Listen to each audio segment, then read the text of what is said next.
Welcome back, Wolfpack. Verlis here. We're taking a trip from Kalos to Hoenn, and we're bringing Carbink with us. Carbink gets a very wonderful move in Omega Ruby and Alpha Sapphire that I feel that it should have had to begin with, and that is Iron Defense. Iron Defense is ridiculous. It makes it to where your defense goes up by 2 stages, which effectively doubles it on the first usage. Also, another move that Carbink gets is Magic Coat, so I just wanted to point that out. A lot of Pokemon are getting Magic Coat with the Omega Ruby and Alpha Sapphire move tutor, and it can be usable on Carbink. Having that priority to reflect status is very good depending on how you're running it, but I am very happy with Iron Defense because when you look at Carbink's defenses, doubling that immediately just only means good things. So let's go and look at a sample set. I was thinking that you can kind of run it like a Snorlax, the way I run my Snorlax, depending on like how you want to set it up, that the opposite of Curse Amnesia is effectively Iron Defense Calm Mind, and it does a lot of really good things. So what you can do is fully invest in the special defense, go with that Calm Nature, go with the 252 in special defense, rest in the hit points, and then the 4 points in defense, and now you can do some really silly things when you break it down.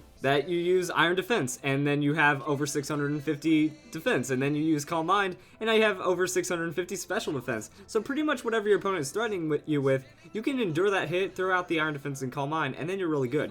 The ideal rotation for this is like set up 1 or 2 Iron Defense and then go for Calm Mind if you're getting hit by physical Pokemon. If you're getting hit by special Pokemon, then you do it the other way around. You throw out 1 or 2, maybe even 3 Calm Minds to get that up. Then you start going for Iron Defense, and you just kind of win it out from there. That as long as you don't get crit, which is really one of the only problems besides taunt, since this is a fairly taunt-baity strategy, it's going to work out really well because it's so frustratingly hard to knock out Carbink. Now, one other problem with Carbink is that it has the rock typing.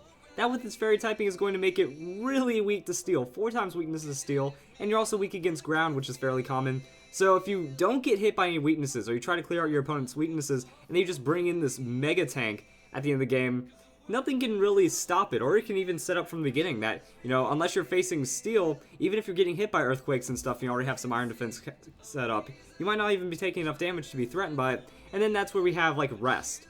Rest with the Chesto Berry means you're going to get like 1 or 2 Iron Defense, 1 or 2 Calm Mind, go into the Rest, and now nothing's really threatening you for that damage. You can start pumping out the Moonblast, and depending on how set up you are, you'll be able to wake up from the Rest, throw out another Calm Mind, Iron Defense, or Moonblast before you have to rest again. That's kind of the idea behind the strategy, and it was made just much more possible with the addition of Iron Defense, that now you have this absurd physical tank in just 1 turn of setup, and there's really nothing that can go wrong with it. Now, if we just kind of look at other things that Carbink is good for, just Trick Room. That's a sturdy Pokemon, and it has access to Trick Room. I like slapping a Mental Herb on it. That way you can't be taunted, you can't get any kind of weird things that are going to shut down your Trick Room. You're pretty much going to have a very high likelihood of getting Trick Room set up. You put it next to a Pokemon with Fake Out, and it's pretty much guaranteed. So after that, you just set up Reflect and Light Screen. You become like this ultimate support Pokemon that makes it really hard to knock out the Pokemon benefiting from Trick Room. And then Dazzling Gleam. I like Dazzling Gleam because it hits both opponents, it gets stabbed. So you have a little bit of damage, you could break Sash, you could break other sturdies, and it just kind of really leaves for some setup. Or you can just kind of go with the full-on support Carbink. I've seen Safeguard on it. Safeguard means no burn for your Mawile, because you generally see Mega Mawile the most with the Carbink set. You know, it'll protect, set up the Trick Room, throw up the Safeguard, and now this thing becomes unstoppable because Mega Mawile becomes one of the fastest Pokemon on the field while it's getting supported by Carbink, and then just all sorts of shenanigans. Now, when I run it in doubles, I would like to pay a little more attention to the defense since there is Earthquake threat, there are things like that, and since you're not boosting, it's just good to kind of play it out that way. I was thinking that with this, you know, 100 EVs, it's going to give you special defense tankiness, and it's going to be easy to do. That you do 2 hordes, that's going to be on the special defense, then you can pour the rest into hit points and defense, and you're good to go. Now, if you do, the nature isn't as important either, like Bold or Calm, you can kind of just flip it around however you need to.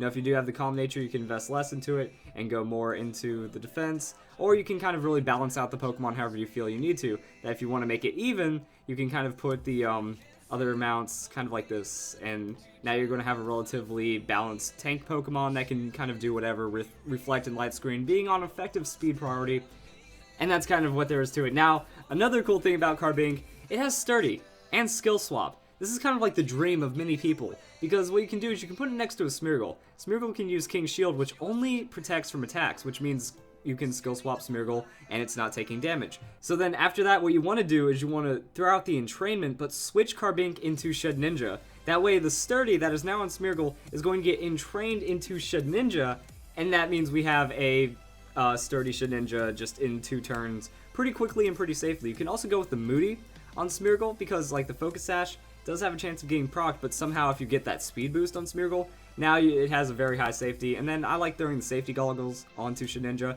Protects from sandstorm and hail, that way if they have a sand or hail team, keeps them alive. You might also want to carry like some kind of safeguard on Smeargle. If Smeargle's still in the field, still alive, throwing out that safeguard, going to keep Shedinja safe from any kind of status, and then you're really just looking at a sturdy Shedinja that can do whatever it wants. Sets up Home Claws, goes for sweep, and it's just a cool little gimmick set. But overall, you know, I like Iron Defense for that singles, heavy setup Carbink. Carbink has still always been good as a Trick Room Pokemon. That's kind of how you use Carbink. So I hope you guys enjoyed the video, and I hope you all have a nice day.